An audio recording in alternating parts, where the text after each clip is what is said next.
Bueno, ya va pareciendo un todoterreno este coche, ¿eh?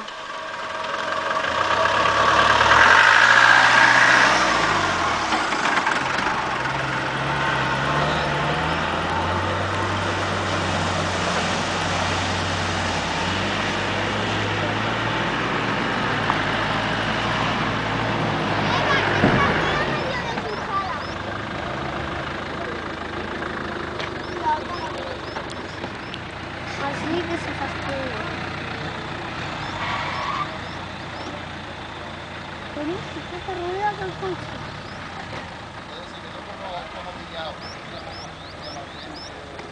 Coge este también.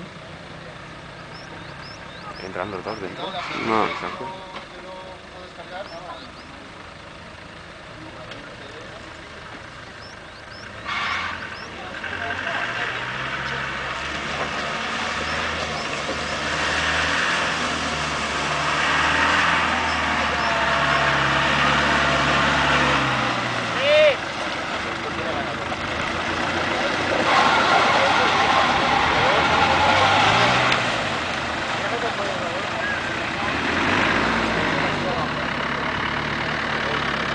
Vamos a ir de rutilla.